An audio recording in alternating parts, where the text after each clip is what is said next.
vamos falar sobre a fé, né? A fé que transforma, a fé que nos melhora, né?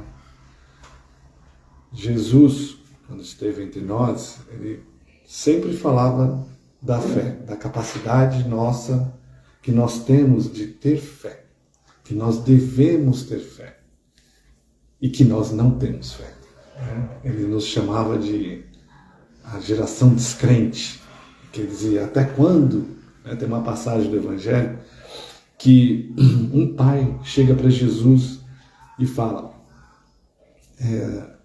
mestre, eu preciso que você me ajude, eu preciso que você cure o meu filho. Porque uma hora ele está caindo para a direita, outra hora ele está caindo para a esquerda, porque ele está sendo possuído por um demônio. E eu pedi para os seus discípulos me ajudarem, mas eles não conseguiram. Aí Jesus fala, geração descrente, até quando eu terei que estar entre vocês? Até quando eu terei que ensiná-los? E faz uma oração, expulsa o demônio da criança e a criança fica curada. Aí os discípulos vão conversar com Jesus.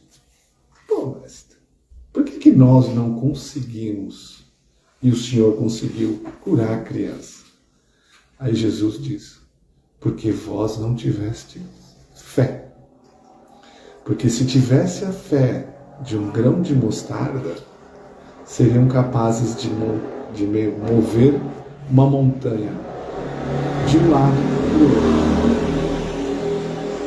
Então, Jesus está dizendo para nós que nós temos capacidades, mas que nós não os aproveitamos. Porque ainda estamos muito olhando para dentro de nós. Nós ainda não aceitamos um Pai perfeito. Nós ainda não acreditamos em Deus amoroso. Nós achamos que existe injustiça no mundo. Sendo que se Deus é perfeito, e Ele que nos criou e criou o mundo, Ele não iria permitir injustiças. Deus não faz maldade. E existe maldade no mundo em que nós vivemos. Isso é fato, né? Nós vivemos num mundo onde existe a maldade.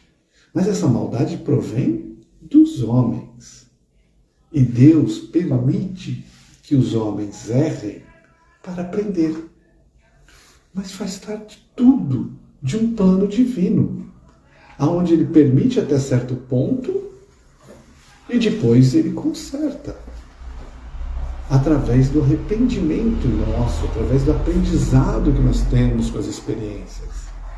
Então Deus nos dá o livre-arbítrio para que a gente possa experimentar as coisas até aprender. E um pai que quer educar o seu filho, ele ensina.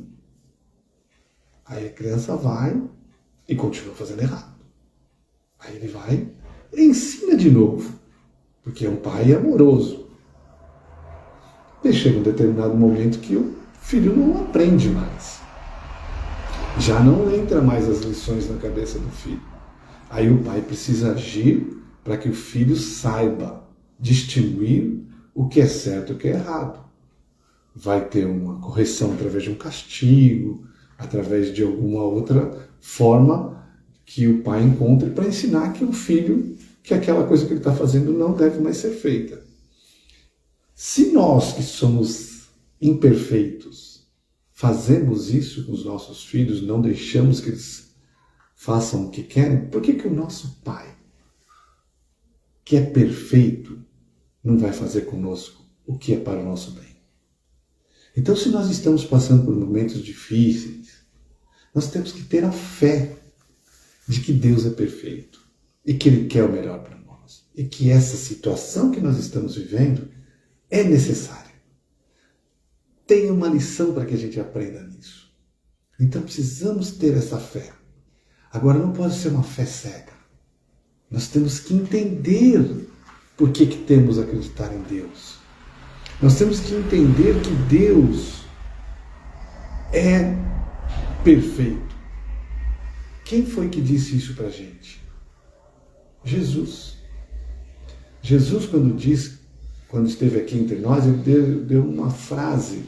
Ele falou: todas as leis podem se resumir em duas.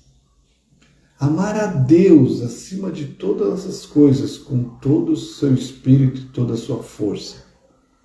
E amar ao próximo como a ti mesmo. Quando Jesus diz isso, ele está colocando que Deus, nós devemos adorá-lo, amá-lo com todo o nosso espírito, toda a nossa força. Por quê? Porque ele é a causa primária de tudo. Deus criou o mundo, Deus nos criou. Se não fosse Deus, nós não existiríamos. Não existe motivo mais forte que esse para a gente adorar Ele com todo o nosso espírito. Ele é o nosso Pai. Ele nos criou com o seu amor. E aí, Jesus diz mais uma coisa muito importante: e ao próximo como a ti mesmo. Está dizendo que somos todos irmãos. Então aquela pessoa que é nosso inimigo, aquela pessoa que ainda comete maldades, aquela pessoa que nós temos dificuldade de nos relacionar, todos somos irmãos, filhos do mesmo Pai. E todos temos o mesmo destino, nos aproximar dele. Isso também foi Jesus que disse. Jesus disse: não fiqueis maravilhados com o que eu faço, pois vós podereis fazer o mesmo e muito mais. Ou seja, nosso destino é nos aproximarmos de Deus. E quem que vai nos levar para essa aproximação?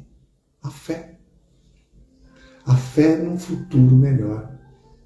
A fé num futuro melhor, num Deus perfeito, faz com que a gente pense em se melhorar, em se aproximar de Deus. E essa fé é que é transformadora. Essa fé vai fazer os meus sentimentos serem melhores, os meus atos serem mais nobres. Eu vou praticar a caridade. Eu vou ter esperança num mundo melhor. Não vou viver me lamentando que existe a maldade. Eu vou viver esperando um futuro melhor. Porque uma outra coisa que Jesus deu para nós foi a certeza de que essa aqui não é a nossa verdadeira vida. Ele disse: meu reino não é deste mundo. E quando ele desencarnou no Calvário, que ele foi crucificado, 3 dias depois, ele retornou, mostrando que a verdadeira vida é a vida espiritual.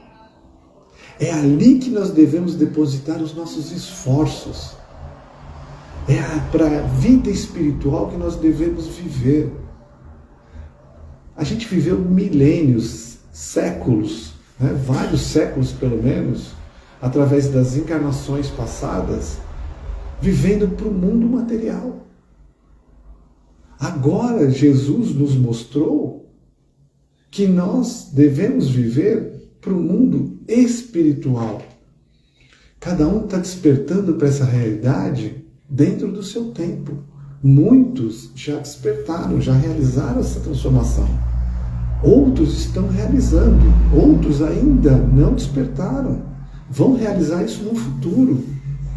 Mas nós estamos com essa oportunidade de nos transformarmos com a fé num Deus perfeito, num Mestre que nos governa e em nós mesmos, que somos filhos de Deus com grandes potenciais.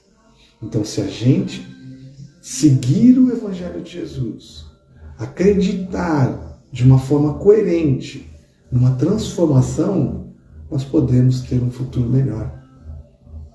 Se não nessa encarnação, numa próxima e numa vida espiritual eterna. Então temos a oportunidade de começar uma transformação através da fé. Não da fé cega, mas da fé raciocinada. Da fé que compreende aonde a transformação num ser humano melhor pode me levar. Numa vida mais suave, onde eu vou ter mais paz de espírito. Então a gente tem que aproveitar essa oportunidade que estamos tendo nessa encarnação de conhecer melhor o Evangelho de Jesus, mas principalmente de praticar o Evangelho de Jesus. Porque uma fé sem obras é uma fé morta. Então a fé transformadora, ela é ativa. Ela precisa que nós sejamos ativos na nossa transformação. Que nós acreditamos do fundo do nosso coração, mas com a razão. Tem uma outra frase no Evangelho segundo o Espiritismo que diz assim: a obediência é o consentimento da razão e a resignação é o consentimento do coração. Então, quando a gente se resigna, quando a gente aceita, é porque nós estamos aceitando com o coração. E quando a gente obedece, é porque a gente está aceitando que aquilo está certo. Não tem um outro jeito de obedecer, senão sendo que nós compreendemos o que está sendo dito para nós. E quando Jesus veio e nos disse tudo o que ele disse do Evangelho, nós temos que compreender para poder obedecer. Ele pede que nós nos transformemos, que nós sejamos pessoas melhores. Então a gente precisa estudar o Evangelho, mas para que a gente possa praticá-lo. Não adianta saber o Evangelho de cor se a gente não tiver a prática do Evangelho na nossa vida, na nossa casa, no nosso ambiente de trabalho, na escola, na sociedade como de um modo geral. Então precisamos colocar mais o Evangelho de Jesus nas nossas vidas para ter mais fé. E aí sim termos um futuro melhor. Porque Jesus também disse uma coisa muito importante, que o jugo com ele era mais leve. As dificuldades não vão sumir, mas quando nós compreendemos por que nós passamos por essas dificuldades, a gente aceita melhor. Quando a gente compreender que nossa verdadeira vida é a vida espiritual e não é essa daqui, nós estamos vivendo na matéria, mas nós não somos seres materiais. Nós somos seres espirituais.